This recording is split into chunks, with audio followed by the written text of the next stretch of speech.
So mga boss, ikabit na natin itong ating bagong rack and pinion, no? Ito yung bagong rack and pinion natin at saka itong luma. Pinalitan natin kasi nag-leaking na kasi siya mga boss. Good day mga boss, yun no. Meron tayo ditong Nissan X-Trail, no. Ang concern dito is hindi umiikot yung ano niya, yung auxiliary fan, no. Ang problema nito mga boss is auxiliary fan motor yun. So, magpalit tayo dito ng ano mga boss kasi yung ano niya, sira-sira na yung malaking leaking na yung ano niya mga boss, yung rack and pinion. Magpalit tayo ng rack and pinion mga boss kasi leaking na siya mga boss. Tingnan nyo dun mga boss. Sira na yung ano niya, yung mga bolts na din. Tapos magpalit na din tayo ng drive shaft, no? Kasi sira na yung drive shaft niya mga boss. Tapos itong power window motor niya mga boss ayaw mag-function. So na-check ko na yan sa mga boss. Ang papalitan natin dyan is power window motor. So ngayon dito mga boss, ito yung ano natin. Ito yung bagong rack and pinion, no? Iyon. So ito yung bagong rack and pinion natin. Tapos itong drive shaft niya mga boss. Drive shaft, dalawa yan. Iyon, no? Tsaka itong isa, yung mahaba.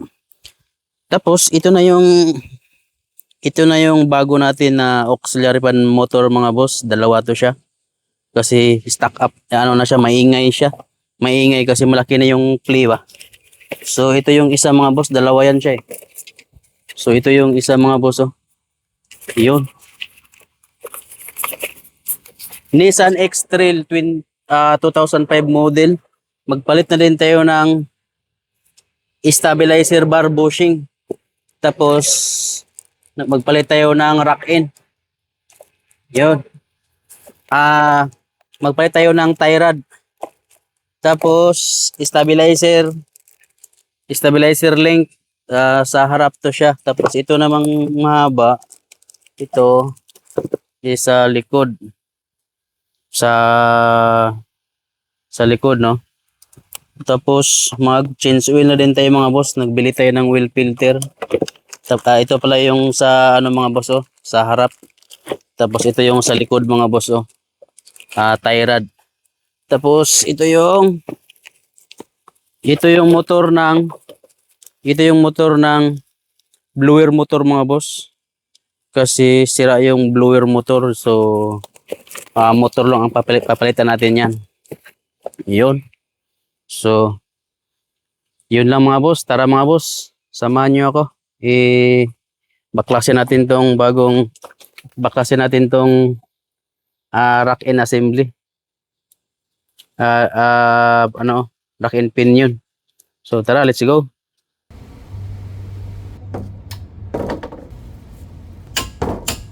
Kuan.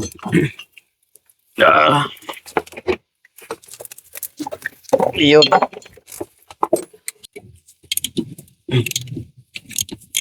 Tanggalan natin tong spindle mga boss kasi magtanggal tayo ng drive shaft.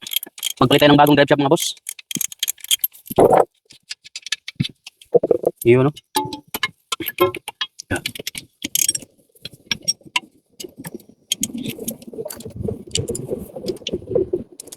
Yun. Tanggalin itong mga boss. Yun. Natanggal na natin. Grabe talaga mga boss, oh. Oh, maingay na siya, oh. Tapos wala na rin mga grasa to. Sira na, hindi na magkuano. Hindi siya gumagalaw. Pero may bago tayo nitong drive shaft mga boss. Meron tayong bago. Papalitan natin to. Yun. So, yun lang, no? Ito, oh. Papalitan natin to mga boss. Luma to. Yan, dyan lang yan. So, natanggal natin yung spindle.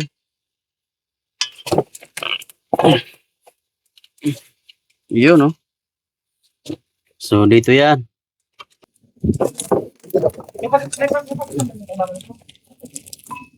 Ayun, no? Ito yung bago na ano mga boss, oh. Ito yung bago niya. So, ito yung luma. Wala na. Sira na siya. Sira na siya, no? So, kabit natin to ngayon. Mamaya, itong drive shaft, yun. So, tatanggalin mo natin yung ano, yung rack and pin yun mga boss bago natin to ikabit. Kasi yun ang pinakamahirap eh. Ito, kahit mamaya na to siya. Mamaya na din ikabit mga boss. Di mga boss, yun no. Ito yung magpalit tayo ng rack and pin yun mga boss. Ito yung rack and pin yun natin. Bakit ko siya pinul down na lang mga boss? Kasi nahirapan ako dito mga boss kasi lost thread kasi siya eh. Hindi na sana to kailangan i-pull down eh. Pinull down lang natin para hindi tayo mahirapan dito sa bolt dito sa ano mga boss oh. Sa rack and pin yun. Nahirapan ako kaya pinull down ko na lang siya. Nissan X-Trail. May bago tayong rack and pin yun mga boss. Yun. Ngayon, hanapan natin paraan na kung paano natin to matanggal tong bolt na to mga boss. Lost thread kasi siya eh. Tara mga boss. Samahan niyo ako mga boss, tanggalin natin yan. So mga boss, ikabit na natin itong ating bagong rack and pin yun no. Ito yung bagong rack and pin yun natin at saka itong luma. Pinalitan natin kasi nag-leaking na kasi siya mga boss. Internal na yung problema niya. So nakabili tayo ng bago. Kinabit na natin mga boss. Ikabit na natin to. Tara. Let's go mga boss. Ikabit na natin mga boss. Sanay na tayo dito kaya kaya lang to. Lang ha. Para ilagay ko yung jack. Ito na lang, may kasama tayo. Okay.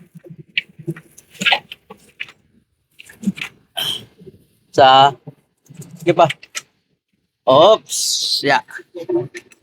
Ilagay mo daw, ilagay mo daw.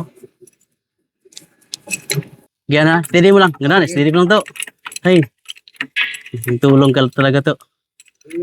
Yeah. Wait lang, ganyan lang, steady lang to ah. Ay, salamat talaga nandyan ka to. Ay, laking tulong talaga to. Oh, hawakan mo to. Ipasok mo dito to. Mga boss, nakabit natin ang rack and pin yun mga boss. Yun oh. Grabe, napakahirap pero kaya lang. Sanay tayo sa hirap eh. Kaya lang to. Finalize na natin to. Kabit natin yung ano. Ikabit na lang natin yung bolt niya. Yun. Yun mga boss, tara. Let's go.